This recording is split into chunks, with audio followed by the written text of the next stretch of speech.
आम आदमी के पास झुंझुने हैं और उन्हें जाने कहां पर मगन है, कौन से उसके पास मुद्दे हैं। देखो ना टीवी में, सोशल मीडिया में कौन से मुद्दे चल रहे हैं। उनसे क्लाइमेट चेंज की बात करो तो कहते हैं हाँ होक्स है, होक्स। यही होंगे जो मरेंगे सबसे पहले।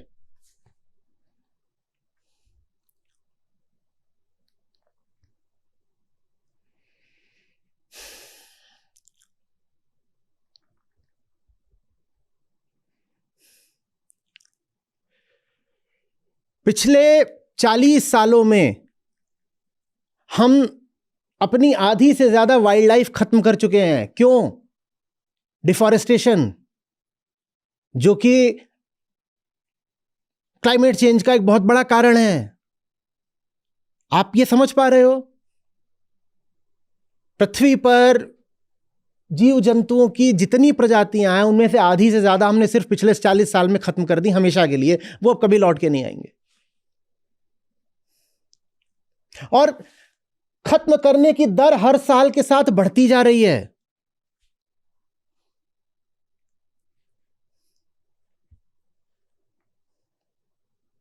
क्योंकि हमें अपनी आबादी बढ़ानी है। आम आदमी तो इसमें लगा हुआ है ना, मैं, मेरा घोंसला, घोंसले में मैं, मेरी चिड़ैया और हमारे अंडे।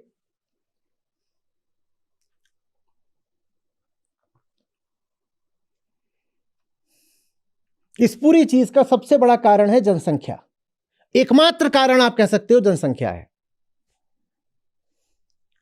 बाकी आप रिसाइकलिंग और प्लास्टिक और इस तरह के झुंझुने बजाते रहो, उससे कुछ नहीं होगा। मैं आपको वो दिखा चुका हूं कि इस तरह के झुंझुने जो आप बचाते हो ना और बोलते हो मैं क्लाइमेट चेंज रोकने के लिए ये सब कर रहा हूं, क्या कर रहा हूं कि मैं 1 किलोमीटर गाड़ी कम चलाता हूं, और मैं घर में इस तरह के बल्ब लगाता हूं, और मैं प्लास्टिक का कम इस्तेमाल करता हूं। इन सब कामों को मिला करके भी 5% फर्क नहीं पड़ना, 95% फर्क पड़ना है आबादी से। आबादी नहीं कम होगी तो इस महाविनाश को आप नहीं रोक सकते हो।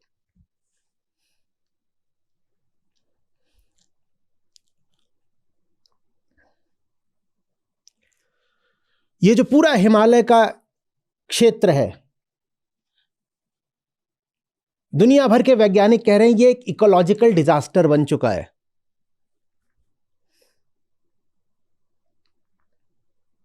इसलिए वहां पर आंदोलन हो रहा है।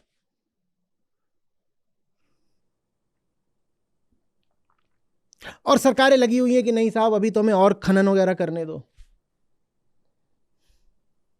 जब आप खनन करते हो उससे कार्बन निकलेगा ना। आप कुछ कर रहे हो, कोई भी एक्टिविटी कर रहे हो आप, चाहे आप वो टूरिज्म एक्टिविटी कर रहे हो, कुछ भी कर रहे हो, तो उससे सूट निकलता है। क्या निकलता है? सूट। वो छोटे छोटे महीन टुकड़े होते हैं कार्बन के, जैसे आपके व्हीकल के एग्जॉस्ट से निकलते हैं। वो जब बर्फ पे पड़ेगा तो बताओ क्या होगा?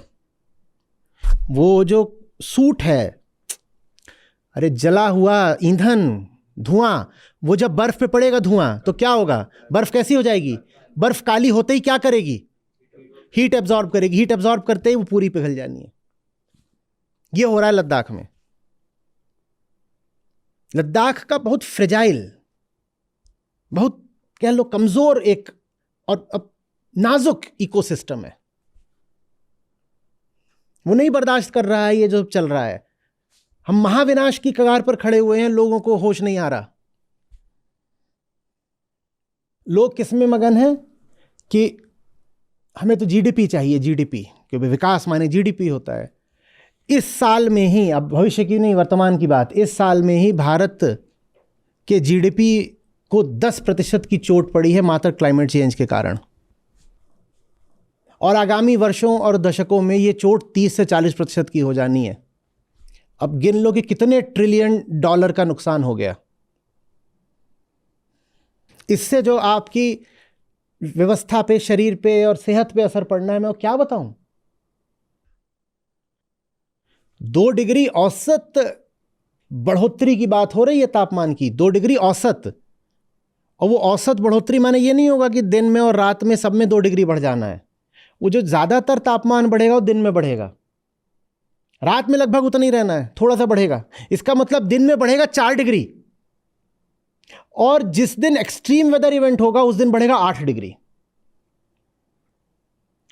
उत्तर प्रदेश, बिहार में, राजस्थान में, दिल्ली में, हरियाणा में 55-60 डिग्री में जी लोगे? ये बता दो, तुम्हारे एसी काम करने वाले हैं? एक बार को कल्पना ही करके देखो, तुम्हारे एसी का क्या होगा 60 डिग्री में? एसी पिघल गया होगा। ये जो स्प्लिट एसी होते हैं, उनकी जो यूनिट ऊपर रखी होती है, ऊपर जाके देखोगे तो उसमें से धुआं निकल रहा होगा, वो तार वार सब पिघले पड़े होंगे और ऊपर जा ही नहीं पाओगे। दोपहर में 12-1 बजे देखने भी नहीं जा पाओगे ऊपर कि एसी काम क्यों नहीं कर रहा है। ऊपर जा रहे होगे, सीढ़ियों पे लड़खड़ा के गिर जाओगे। वैसे भी घर में नहाने को तो छोड़ दो, पीने को भी पानी नहीं होगा।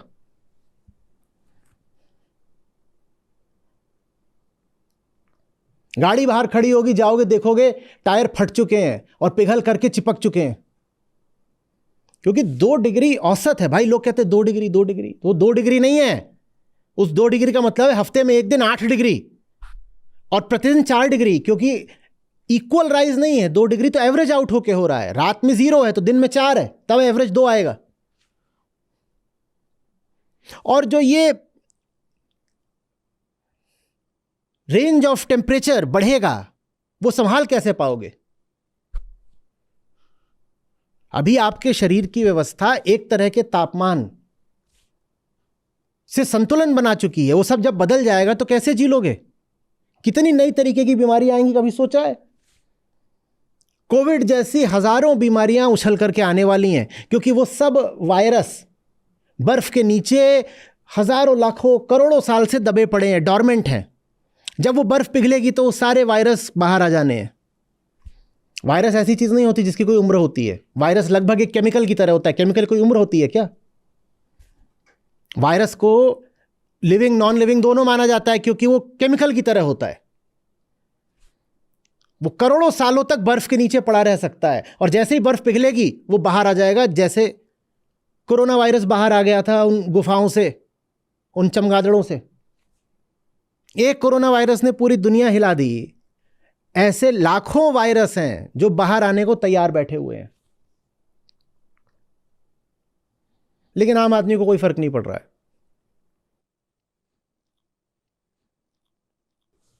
आज हम कहते हैं अरे वहां यूरोप के देशों में कुछ रिफ्यूजी आ गए, बड़ी समस्या हो जाती है। अमेरिका परेशान है कि मेक्सिको और अपने बीच में दीवार खड़ी करेंगे। ट्रंप कह रहा है नहीं, ये जितने हिस्पैनिक्स होते हैं बहुत बुरे लोग होते हैं, हमें रिफ्यूजी नहीं चाहिए। जर्मनी में, फ्रांस में, ब्रिटेन में, सब में रिफ्यूजी बहुत बड़ा मुद्दा है। भारत में भी बहुत बड़ा मुद्दा है, रोहिंग्याज। अरे रोहिंग्या वाले आ गए, क्यों आ गए? सीएए का भी पूरा मुद्दा रिफ्यूजीज से ही तो जुड़ा हुआ है। कह रहे कुछ रिफ्यूजी अच्छे होते हैं, उनको आने दो, उनके लिए हम एक विशेष कानून बनाएंगे। दुनिया के 800 करोड़ लोगों में से 120 करोड़ लोग रिफ्यूजी होने वाले हैं। इनको कौन सा देश रख लेगा ये बताओ? इन्हें क्लाइमेट रिफ्यूजीज बोलते हैं। ये नए तरीके के रिफ्यूजीज हैं, क्लाइमेट रिफ्यूजीज। 12-15 हजार रिफ्यूजी आ जाते हैं, शरणार्थी, तो हमारी हालत खराब हो जाती है ना। और ये 120 करोड़ जब बनेंगे शरणार्थी, तो पूरी दुनिया की जियोपॉलिटिक्स का क्या होने वाला है और इससे कैसे कैसी लड़ाइयां छिड़ेंगी, ये सोचो। और एक बात और समझना, जब लड़ाइयों की बात आ रही है, लड़ाइयां क्लाइमेट चेंज का अपने आप में एक बड़ा कारण है।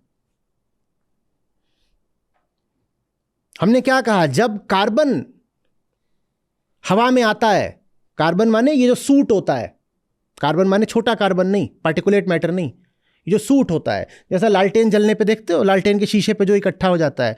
जब बम फटता है या बम वर्षा के कारण कहीं आग लगती है, तो उस तरह की कालिमा खूब निकलेगी ना। वो कालिमा क्या करती है वातावरण में? हीट को और ट्रैप करती है। इसके अलावा कार्बन डाइऑक्साइड रिलीज होती है, वो अपने आप में ग्रीन हाउस गैस है। तो युद्ध अपने आप में क्लाइमेट चेंज को कंट्रीब्यूट करता है, और क्लाइमेट चेंज के कारण युद्ध और जबरदस्त तरीके से न छिड़े, ये हो नहीं सकता।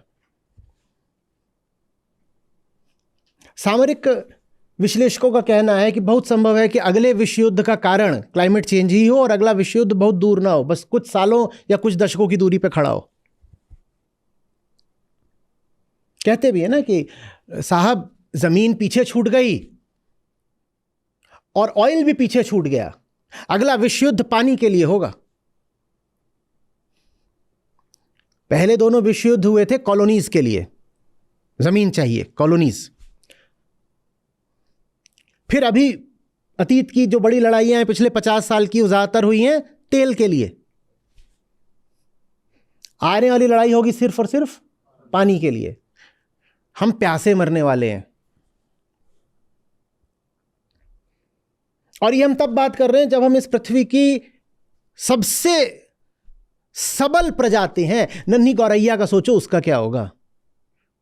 पेड़ नहीं और तापमान 55-60, उसका क्या होने वाला है? एक बार को सोचो, उसका दर्द सोचो। पक्षियों का दर्द सोचो, पेड़ सारे काट दिए और तापमान कर दिया 55-60, क्या होगा उनका? और जब हम बात कर रहे थे ना कि प्रजातियां विलुप्त हुई हैं, उनमें सबसे ज्यादा जो प्रजातियां विलुप्त हुई हैं वो है जो फ्रेश वाटर इकोलॉजी की होती हैं।